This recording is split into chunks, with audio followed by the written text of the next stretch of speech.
আসসালামু আলাইকুম ওয়া রাহমাতুল্লাহি ওয়া বারাকাতুহু। আজকে একটা গুরুত্বপূর্ণ বিষয় নিয়ে আমরা আলোচনা করব।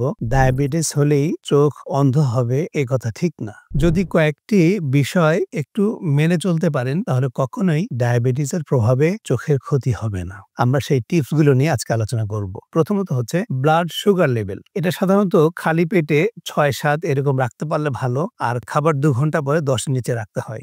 HbA1c একটা প্যারামিটার আছে যেটা হচ্ছে গড় ব্লাড সুগার লেভেল। এটা ৭ এর নিচে রাখতে হয়। যদি কেউ ৭ এর নিচে রাখতে পারেন তাহলে তার ব্লাড সুগার লেভেল আমরা গড়টা ধরে নিব যে তার ডায়াবেটিস কন্ট্রোলে আছে। এরপরে আসি চর্বির পরিমাণ। শরীরে কিছু চর্বি থাকে যেমন LDL, HDL। LDL হচ্ছে ক্ষতিকর যেটা ১০০ এর নিচে রাখতে হয়। আর HDL যেটা শরীরের জন্য ভালো এটা ৫০ এর উপর রাখতে হয়। এছাড়া ট্রাইগ্লিসারাইড অন্য যেগুলো আছে সেগুলো কমিয়ে রাখতে হয়। এছাড়া ডায়াবেটিস রোগীদের সবচেয়ে গুরুত্বপূর্ণ যেটা বছরে কমপক্ষে একবার একজন রেটিনা স্পেশালিস্টকে দেখানো উচিত। উনি চোখে ওষুধ দিবেন, চোখ মনি বড় করবেন, ডাইলেট করবেন, তারপরে চোখের ভিতরে পরীক্ষা করবেন। যদি চোখের ভিতরে কোনো পানি জমা হয়ে থাকে তাহলে ইনজেকশন দিবেন। যদি চোখের মধ্যে নতুন কোনো রক্তনালী থাকে তাহলে সেক্ষেত্রে উনি লেজার করে দিবেন। যদি চোখের মধ্যে দেখা যায় অনেক বেশি রক্ত রোগী দেখতে পাচ্ছে না সেই ক্ষেত্রে তো উনি অপারেশন করবেন। এজন্য ডায়াবেটিক পেশেন্ট যারা তাদের বছরে একবার অন্তত পক্ষে রেটিনা স্পেশালিস্টকে দেখানো দরকার। যাদের ডায়াবেটিস হয়েছে হয়তো ১০ বছরের বেশি অবশ্যই তারা একজন রেটিনা স্পেশালিস্টকে দেখাবেন। যদি ১ বছর ২ বছর ডায়াবেটিস তবুও আপনারা চেষ্টা করবেন যে একজন ভালো চোখের ডাক্তারকে দিয়ে